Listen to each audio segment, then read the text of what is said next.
If it's fun you desire, it's fun you're going to get at Flat Stick Pub. It doesn't matter what the occasion is, whether it's date night, guys night, ladies night, or large group event, Flat Stick Pub's got you covered. They have 6 great locations across the Pacific Northwest, from Pioneer Square to Kirkland, South Lake Union, Spokane, Bellingham, and Redmond. All locations offer the best pub experience in Washington. 2 rules at Flat Stick Pub: drink local and have fun. Pretty simple. So if you like to have fun, love local beer, and great tasting food, make Flat Stick Pub your next spot. Visit them at flatstickpub.com.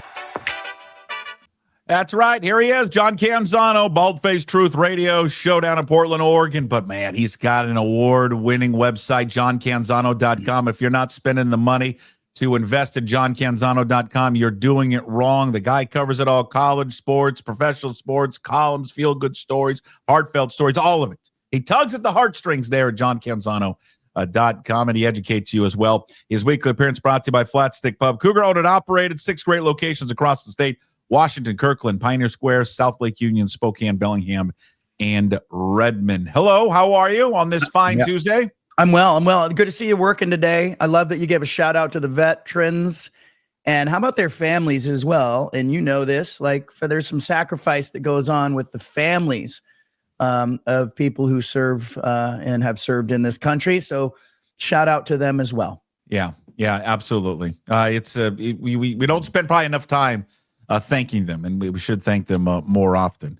Well, you've stirred the pot with this column. People are just like, oh God, I see it on people are taking shots at you on social media, the comments, all of it. You wrote, it's great. I loved it. It was a great article. It was a great kind of story about, where are these schools at right now? The schools that left, that went to the Big 12, went to the Big 10.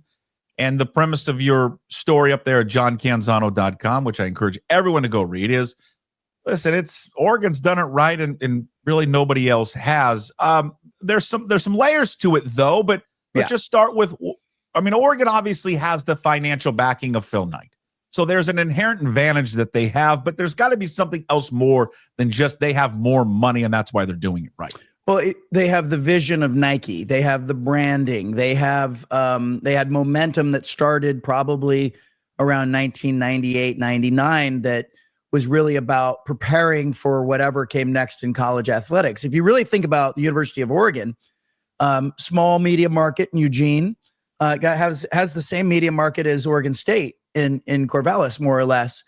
And would be in the same soup that Oregon State is in if it weren't for Nike and Phil Knight. And so those are the great equalizers, the great proponents, and they propel Oregon to greater things. We all know that. It's not a mystery. But if you look at the 10 schools that left the Pac-12, I made the argument that it's only working for Oregon. And not necessarily that Oregon's doing it right, but it's only working for Oregon. If you look at what has happened, Oregon goes 13-0 and is the number 1 seed in the playoff last year. They're likely heading to the playoff again this year. The Big Ten exposure on Fox has been good for the Ducks. They are competing, traveling across multiple time zones and finding ways to win games, probably because they have better players than the teams they're playing, but they're figuring it out. Washington is a great example of a school that this probably isn't working right now for Washington. It may never work for Washington. The Huskies are getting a half distribution. They don't have Phil Knight to subsidize them. They're 0-7 against the spread when traveling across and playing games in the Central and Eastern time zone against Big 10 opponents. USC is not USC in the Big 10. It's not an upper echelon program even this season with 2 losses. Oregon's going to beat them in a couple weeks. They're going to get knocked out of the playoff. They're not making it. They're 0-6 against the spread in the Central and Eastern time zone playing Big 10 games. Utah hasn't worked so far. Looked like it might, but hasn't. Arizona hasn't worked. Colorado, you could argue it was Coach Prime's arrival more so than moving to the Big 12. Arizona State got to the playoff, but I would argue that Arizona State probably would have made the playoff anyway with Cam Scatterbo had they stayed in the Pac-12. The finances of this for the Big 12 schools, it's a push. They moved. They got $30 million, $31 million in media rights money. I think they could have got that or better in the Pac-12 had it stayed together. Again, we're talking about a lot of what ifs here, but it looks to me like early glimpse, small sample size, that this implosion of the Pac-12 is going to be really good for Oregon, really good for the SEC and the Big Ten, which now can run away with it all because they don't have 3 other power conferences to deal with when it comes to negotiating and things to do with the playoff and postseason. And they got the most of the media money. It's a big squeeze that's going on, big consolidation that's going on. Arizona State fans are mad at me because they think I'm saying, oh, this didn't work for Arizona State. Well, they got to the playoff. I happen to think they probably, in a 12-team playoff with Cam Scatterbo, they're probably second last year in the Pac-12. They probably get there anyway. But Puck, the biggest takeaway is like, okay, if Oregon doesn't have Phil Knight, it didn't work for anybody. Like it probably wasn't going to work for anybody anyway. So I do think the TV networks, SEC and Big Ten, are big winners, but Oregon's a winner. But Washington, what is Washington playing for right now? I look at they're Iowa, they're Minnesota. It's sad to me because Washington was a perennial contender in the Pac-12 and had risen in the last few years to be, first or second in that conference. They're not playing for that position in the Big Ten anymore. Yeah, I think if you grow up on the West Coast and maybe if you're from the South or the Midwest and you don't have the perspective on what Washington is. Now, listen, this pains me to say as a Washington State grad, all right? So listen, you sons of bitches. When you complain, I don't say anything nice about you. I do. But when you grow up on the West Coast, I mean, at least for me, I'm 49 and it was always USC was always the barometer of West Coast football, but there was just this time though with it where it was not good. Yeah. I mean, there were, I think we think of USC football, at least for when I was growing up, it was always Pete Carroll. Well, it wasn't always Pete Carroll. I mean, there were some bad years there for USC. Certainly, it was the potential of it to always be what it has was always there. UCLA has always been a weird one to me because you look at the uniforms in Westwood and Troy Aikman, but really it was Terry Donahue, and then it was just kind of that's it. And then, at least for my lifetime, but Washington, I think when you ask really, I think knowledgeable, hardcore college football fans, and they would say, "Yeah, I know those LA schools get all the attention, but it's not one right up there." I mean, they were the first one to really push back and compete against those LA schools, and it was not just what recent success that they've had, but Don James, and before that, Don James with Jim Owens. I mean, it's a long history of it. So I think to your point is well taken. I think the problem for them was they were recognizable out here. They were one of the anchors of the conference. They're not an anchor of that conference. No, they're not. And they never will be. And I'm not saying that to be a jerk. They're never going to be. It's never going to be their conference. Yeah. It can't be. They're on the West Coast. I think it all starts with the LA schools because if they don't leave the Pac-12, Bob Thompson, the former Fox Sports Network's president, he was talking to me about what that media rights deal would have been, had it included all the original schools. You could have made the argument that USC and UCLA could have negotiated a lopsided share. They could have got 55 million each. They would have been had an extreme advantage they don't have in the Big Ten. They would have regained that foothold and that advantage with the LA teams having a bigger distribution. Washington and Oregon were right behind them in the hierarchy, and Utah maybe right in that next group. And they could have negotiated a little more money. And I think what would have happened, because we saw this sort of happen in the ACC and other places, I think you would have had a hierarchy within the conference that was performance-based. I think Washington and Oregon and USC and UCLA would have had advantages financially, Utah maybe as well. It's interesting when Arizona State left to go to the Big 12, the comment that one official at Arizona State made to me was not about USC or Oregon. They said, we're not going to have to play Washington anymore. We're not going to have to get above Washington. That was the school that Arizona State was thinking like, gosh, we just can't beat the Huskies, And so I don't think anybody at the top of the Big Ten is going, we've got to get in front of Washington. They're not worried about Washington. They're worried about Ohio State, Michigan, Oregon, then maybe Penn State. Washington's in the second tier, and they're going to play in that second tier in that conference, I think, for the foreseeable future. Yeah, and I think you look back whenever this, 5 years, 10 years from now, and wonder, was it the right choice for any of these schools? I don't know. I mean, it definitely seems to me to where, and I agree with you, I think with what Arizona State had last year, if they were still in the Pac-12, they're probably in the playoff anyways. Sure. I would say for me, it looks like the schools that did go to the Big 12, it seems like it's working out better for them than it is the schools that went to the Big 10. At least they haven't, except for Colorado. Like, Colorado's been the one that's dropped off, but Utah, what are they, 7-2 in their rank? Are they 13th? Somewhere around there. Yeah, they have 3 hard games coming up. Though. Yeah. I think they're gonna. I guess they haven't dropped off though. Yeah. They're in contention. Like, They're Utah's there, Arizona State's there, Arizona's there. It just seems like they've transitioned better. And honestly, geographically, that can kind of be a little bit better of a fit where they're in, to a degree. But these other schools that have gone to the Big Ten, I mean, you're right. Oregon's been the only one that's shown up that they can actually play against these teams. But we can't compare where the Big 12 schools are now to, where they would be if they were Washington State and Oregon State. We have to compare them to where they were when the Pac-12 was a viable conference. And I think you have to account for the fact that the Arizona schools and Utah now are playing all their other sports are playing in the Big 12. Their fans are complaining about, they're not as excited about playing Kansas and Texas Tech and Kansas State and Oklahoma State as they were about playing UCLA, USC, Oregon, and Washington. Sure. I think the money is a wash, not unlike Stanford and Cal that have terrible travel, awful travel, and also, by the way, can't compete in the ACC, and also, by the way, are getting a minimal fractional distribution.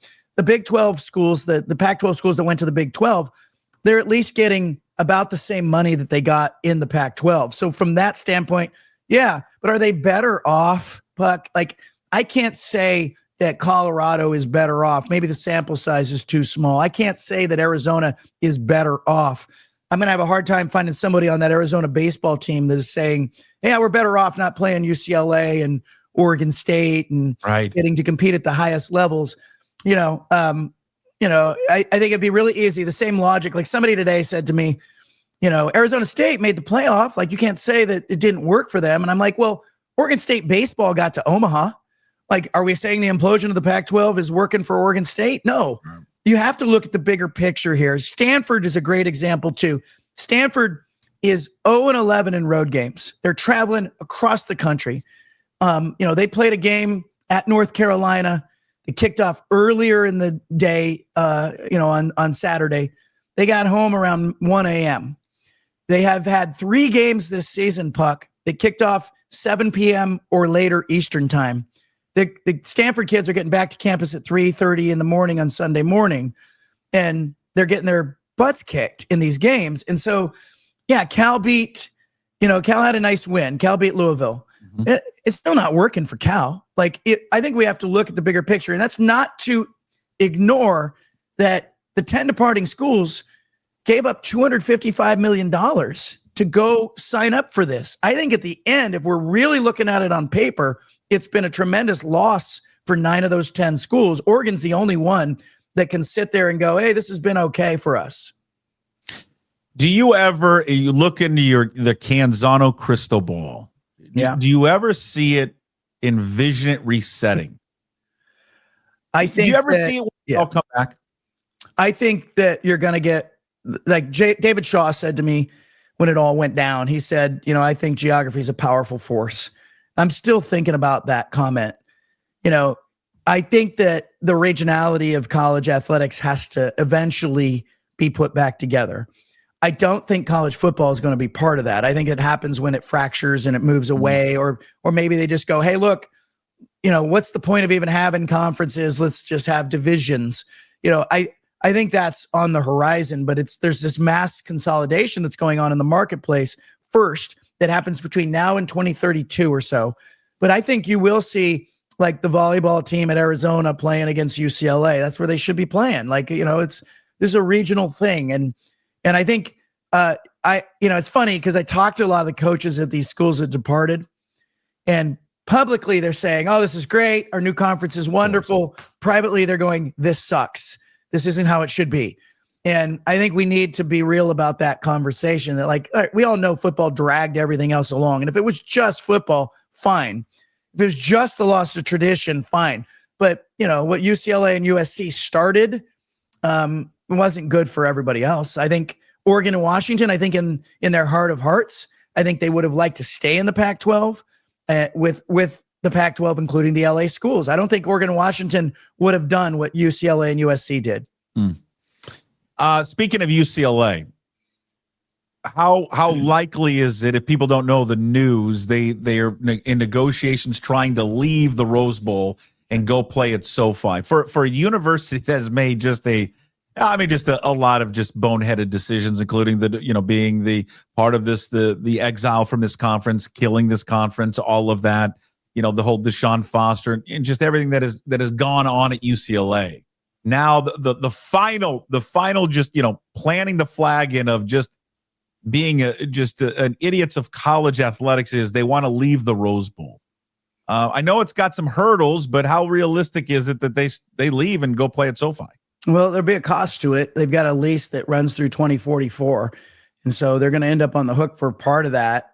But the funny thing to me is, like, it's absurd to think that, UCLA's problem is the venue. I get it. It's not on campus. It's a bit of a drive. There's a disconnect there. But the problem is the football program. And when the football program's good, people will show up to the Rose Bowl to see it play. We all know there are teams that don't have ideal situations when it comes to a venue. But if the football product is there, people are going to show up and watch it. There's nobody going, I want to go to the Rose Bowl just because, I'm here to see the stadium. No, it's the secondary byproduct there of that. I just find it really disappointing, especially Martin Jarmon, the athletic director at UCLA. He was a key figure in UCLA deciding that it wanted to leave for the Big Ten. His background is he was at Ohio State back in the day. I think he missed the Big Ten, wanted to get back into that conference. And I think he was dreaming about being the athletic director one day at Ohio State. Doesn't look like that's going to happen now because, they're calling for his head at UCLA. But Jarmon does not seem to understand the tradition that is involved in West Coast athletics. He not only has his school gone to the Midwest trying to solve its financial problems, he's now saying, let's go to SoFi Stadium.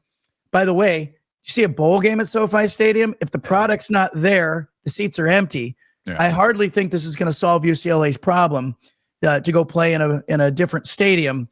This is like changing the window display at a store instead of fixing the problem inside the store. So look, it's window dressing. It's disappointing. The Rose Bowl will survive. The city of Pasadena is suing now UCLA. The Rose Bowl will continue to be there, but UCLA should be playing their games there. Focus on the product. Hey, is there any talk, when they form this new, take some tea. I'm sorry. You are playing hurt, and I appreciate it. All right. I'm good. Have you gone bourbon yet? No. When does that should have heard me Friday. It was worse. You go bourbon before the show, or? No. You want me asleep? You want me to take a nap during the show? Just one little. I had the same thing a couple of weeks ago, and at 8:30 in the morning, a little bourbon in the tea. Why doesn't the Pac-12, right? There's been this talk where's the new championship game going to be, right? Vegas. Well, the Big 12's kind of planted their flag in Vegas. Why not just go there? Why not go to the Rose Bowl? I'm not opposed to it. Wouldn't that just make sense for all the changes in college football? And we just have taken a blowtorch, John, to tradition. Just a blowtorch to all of it. Why doesn't the Pac-12 and not Ann McCoy, why am I blanking on the commissioner's name? Teresa Gold.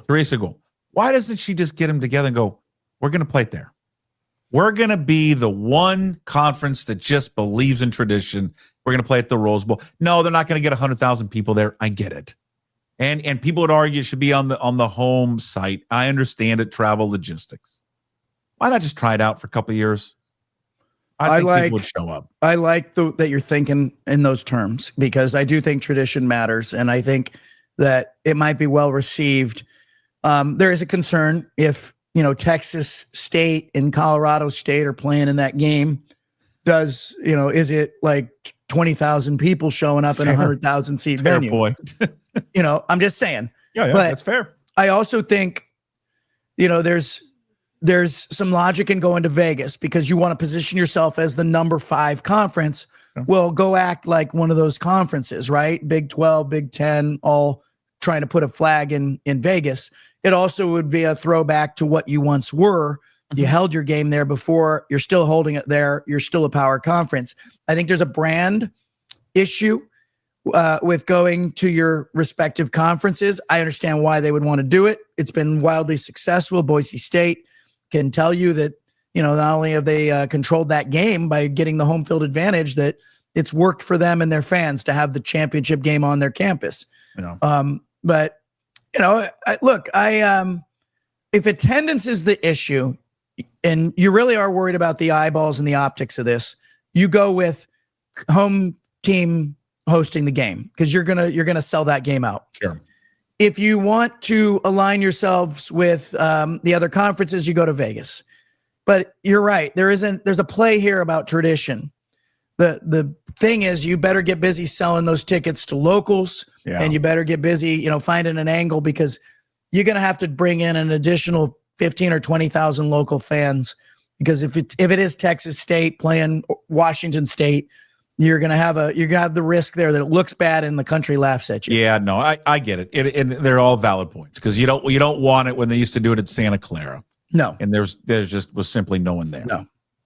Jedd Fisch needed to call the Puckett crisis firm yesterday, and he came and did a press conference as he always does, and I think he was asked specifically. I think it was hinted at a couple of weeks ago. Then I think asked specifically about a report that ended up being, I think, associated with Newsweek, and I didn't even know Newsweek was still around, but I think Newsweek just was an aggregate of the story or whatever, saying that he is fine. He's trying to get out of Washington.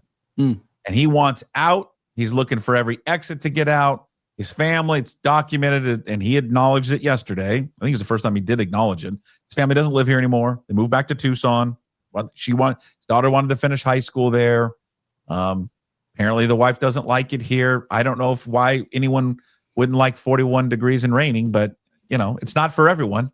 But he says he loves Washington. Nothing to see here. Now, God, I love the irony of this. I love the fact that it happened. He says this, and he's getting all this praise for how forceful he was for his love and commitment to Washington. The press conference after they had their most disappointing loss of the season. Now he's all in. Now he's all into Washington. But I think there's a way to answer this question without answering it. And when you answer it the way he did, and first of all, he never gave a definitive answer. He's staying at Washington. He just said, "Oh, I love it here. We got great freshmen. Well, Damon Williams can have a great couple of years." He never said, "I'm committed here forever." And no coach would ever say that. And then when you say stuff like this, they use it against you later. But everybody knows he's not committed to their long term. Most coaches aren't committed anywhere long term, but especially not Jedd Fisch. But I got to think that for his agent and for Jedd Fisch, a little luster's got to be off right now. If I'm Florida, why would I want to hire Jedd Fisch? But more important, I was going to say to you, more important than him saying, "I love Washington and I'm going to be here," is the fact that he lost to Wisconsin. The conversation got changed a little bit, didn't it? Like that was, he switched the pitch there. I think there are just so many, for him to come out and address it means to me that he's feeling it and he's hearing it internally somewhere where it counts, either with players or with people in his close inner circle, that they're saying, "Hey, we're hearing that you're not here forever." He's got to say that he's there until he's not there. They all have to. They have to. I think you said it, their lips are moving. They're lying. They're all professional liars. Yeah, they're professional liars. He's got to say that until, otherwise. Willie Taggart's got to say, "I'm excited about the Vegas Bowl," right up until he's in Tallahassee. Mario Cristobal's got to say, "I'm just going to see my sick mother," while he's flying out to Miami. Dan Lanning's got to say, "I'm forever at Oregon," until the Kansas City Chiefs call him, right? Yeah. 5 years from now. I guess why I would say this about Jedd Fisch. I've just seen a lot of people and so, coming out in support of what he said. Of course he was going to say that. Like, are you guys? Sometimes I wonder if some college football fans are just dunces. No, Like some fans. I mean, it's like, he's of saying course what they he's want going to to hear, come out Buck. and say that. I know. I mean, of course he's going to say that. What is he? What did you want him to say? No, I'm not committed here. I would have advised him to answer it a little bit differently. I love I'm committed. We're preparing for Purdue. I'm not going to address all this other stuff. It's not worth my time. But whatever. But these people are like, oh God, he's committed. He's here forever. He's not going to be there forever. No coach is ever there anywhere forever. Just passing through. Of course they are. General managers, coaches, they're just players. They're passing through. The fans are going to be there. But from a fan perspective, when you have been told by Kalen DeBoer, hey, this isn't good enough, and Ryan Grubb, this isn't good enough. Sure. And, it rocks sort of the core of what you're believing in as a fan. And so when you hear a coach who's in that seat going, this is my dream job, or I'm here or I'm not going anywhere, or look at the young players, it's what you want to hear, because the alternative here is that Washington's looking for another coach. But I think it's hard to get past the family thing. Like Troy Dannon's family didn't like it there. Jedd Fisch's family doesn't like it there. I think it's really difficult to get past that. Sure. Think about how fractured your life would be with your daughter and your wife, and you're not all of your things aren't in one place. I think that's hard to get past. I think what Fisch is saying is that he doesn't have an offer right now that he likes, and he's not being offered a job. And I think some of these schools are going to be really slow to make hires. I was speaking this morning to a class at Penn State, and they were asking me, who's Penn State going to hire? And I go, I think they're going to wait a little bit and see who was out there. They're probably going to go try to get somebody on that Ohio State staff, so they can weaken the opposition. But I think Jedd Fisch is going to be a candidate places. The question is, does he get an offer that is a place that his family loves? And look, I think a lot of people would have been successful at Washington. I think the big loser is probably Jonathan Smith. I think he would have probably done it better there. I know the Michigan State fans are not happy with him, but Smith's a good coach, and you get him resources and a good job. I think he would thrive. And maybe it ends up there. You never know. Maybe it does. I agree with you. I think Fisch is a good coach. I think he's overrated in terms of just how he is as an actual coach. But yeah, Washington's job is a lot of turnkey to it. And I agree with you. Despite what Jonathan Smith has done there at Michigan State, I think he would have had way more success at Washington. He took a bad job. It's a bad job in the Big Ten. Michigan State's not a good job, and Washington's a better job. UCLA might even be a better job just because there's a lifestyle and a West Coast feel to that, for the right guy. I think he takes it for that, though. Yeah. And to me, if he were to take the UCLA job, that's about lifestyle. That's about his family. Yeah. Because it's not about what's a better football program, what's the better resources, because Washington would trump that everywhere. It would just be because it would make my wife happy. And again, people do things all the time to make their family happy. I'm okay with that. I guess I wouldn't begrudge him at all. Yeah. I also look at UCLA and I go, they're in kind of a different position where I think they're really going to invest in football. They're going to try to matter. I also think the expectations are so low there that, if you win 8 games, they're going to throw a parade and you're going to, so I think there's a feel to that UCLA job right now that is interesting, that might appeal to him. Plus you got to look at this. Look, Dennis Erickson came to Oregon State and he got him to a Fiesta Bowl. I wrote a column after Erickson, had that success at Oregon State saying it's time for Dennis to go. Not meaning he needs to be fired, but look at his resume. It's about time. This is what Dennis does. Erickson called me down to Corvallis and he said, I want to see you face to face. He was pissed. I'm killing him with recruiting, saying that he's going to leave. Calls me into his office. He's got my column printed out. It's on his desktop. He's got it highlighted. Love it. And he says, what did I do? Did I steal a girlfriend from you or something? Like, what did I do? And I said, Dennis, look at your resume. Like, you anytime you win, you go. This is what you do. I'm not leaving. I'm not going anywhere. Just give me a fair shake, all that. And he says, here's my card. And he wrote his cell number on it. He said, call me if you ever need anything, whatever. 2 days later, Puck, he took the Niners job. It's like, 2 days. Oh, 2 days later, I love it. He's in the NFL. There just is there's no job, and I think college football fans, some of them who think they're in this elite status think that this job is never a stepping stone. Yeah, they're all stepping stones. Yes, every one of them. No, there's no job where you're like, that's it, I've reached it. There's always a job better for these guys. Always. Yeah. Even Mike Riley, right? Mike Riley left Oregon State for the NFL, said it was a big mistake, came back to Oregon State.